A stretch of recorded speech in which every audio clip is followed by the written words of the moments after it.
purpose of those exercises and operations are to enable the combined defense of the Republic of Korea.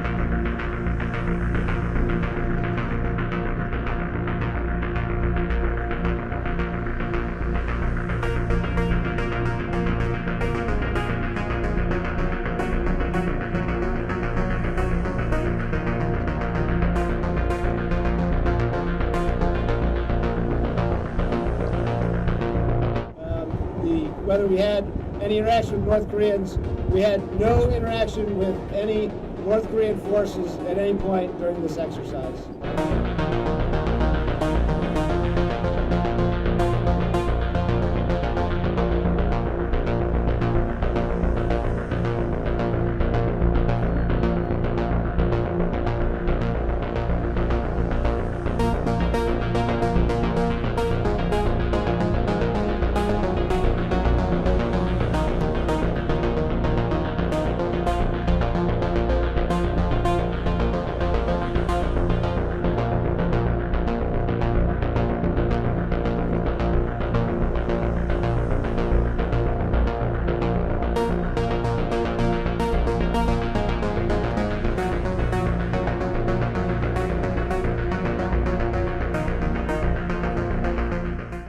They call this the demilitarized zone.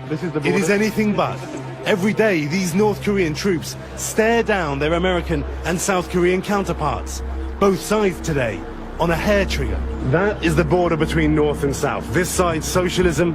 There is where the capitalist world begins. And we're not allowed to stay here for very long. North Korea's Vice Foreign Minister tells NBC News, quote, President Trump's rhetoric is taking them to the brink of war. And our exchange with a North Korean lieutenant colonel reveals why the two sides, so close at this border, are so far apart. What do you think of President Trump? Trump is mentally ill, Lagarde tells me, and if there is a war with America, we will win. In this closed-off country, the people are hard to read. Some officials we spoke to still hope for peace. All seem braced for war.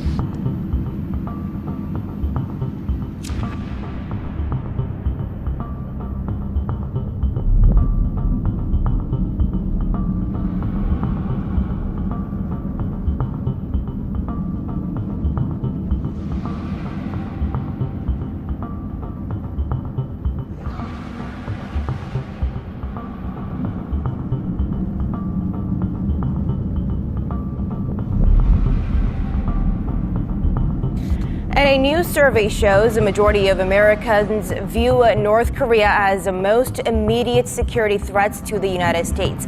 According to the latest poll from the NBC News and SurveyMonkey, 54% of all Americans cited North Korea as the greatest threat to their country, followed by the Islamic State group at 28%. Most Americans desired a diplomatic solution rather than the use of military force, with around 2/3 of the respondents favoring diplomacy. The majority were also unhappy with Washington's approach, with 56% saying they disapprove the way President Trump was handling North Korea. It's been revealed North Korea has sent a letter to the Australian Parliament demonising the US. Political reporter Olivia Leeming is in Canberra for us this morning. Good morning, Olivia. This is an unprecedented step. It is, Jodie. This is the first time that an Australian government has ever received a letter directly from North Korea. And it's understood from Fairfax Papers this morning that this letter was sent to Foreign Minister Julie Bishop from North Korea's Foreign Affairs Committee, and that it was sent via our embassy in Jakarta. And the letter urges Australia to turn away from the United States. It lashes out at Donald Trump, saying he's trying to drive the world to nuclear disaster, and that it would be a big miscalculation to think that Trump could bring North Korea to its knees through a nuclear war threat. Now, the government sees this as a sign that the international pressure on North Korea, particularly through economic sanctions, is in fact working, that it's growing desperate and trying to divide the international community. And some experts say that it's effectively an invitation to send an international delegation, that it's an offer there. But this letter was sent before Julie Bishop visited South Korea Korea earlier this month, and we know that infuriated the North. It went on to say that if Australia continues to align with South Korea and the US, that we won't be able to avoid disaster. Jodie? Very interesting. Okay, thanks, Olivia.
Staying with that story of President Trump's Asia trip, his 5-country visit could mark the peak of tensions that have been building up for months between the United States and North Korea.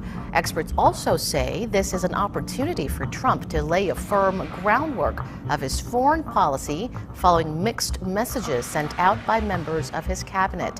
Yoo Jun-hee reports. After weeks of harsh rhetoric aimed at the regime, President Trump will bring his threats to North Korea's front door when he embarks on the first Asia tour of his young presidency. More importantly, observers are hoping his trip will clear up some of the uncertainties surrounding his administration's approach to Pyongyang's nuclear and missile programs. Confusion has reigned in recent weeks after President Trump and members of his cabinet delivered conflicting messages on how they plan on tackling those issues.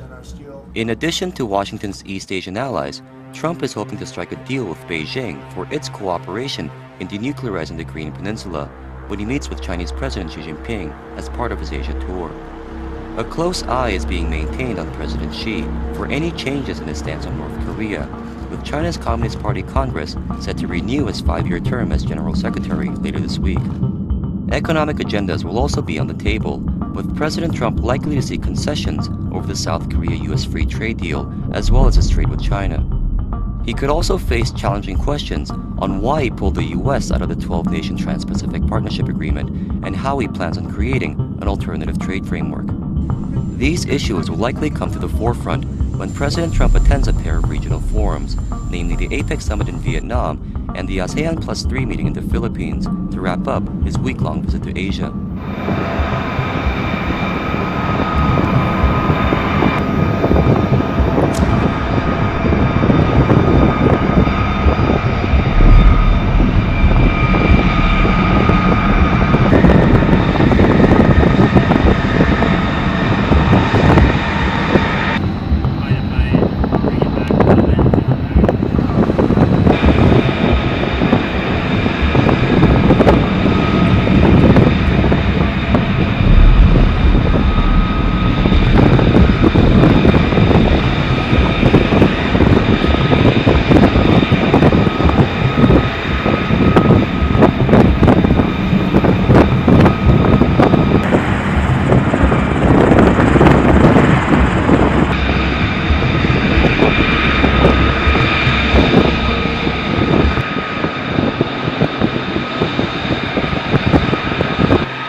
whether we had any interaction with North Koreans.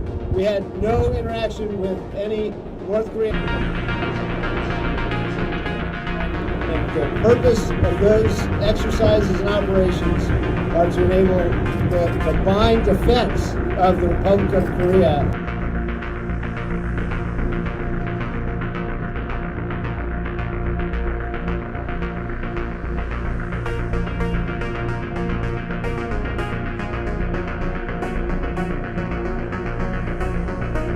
Forces at any point during this exercise.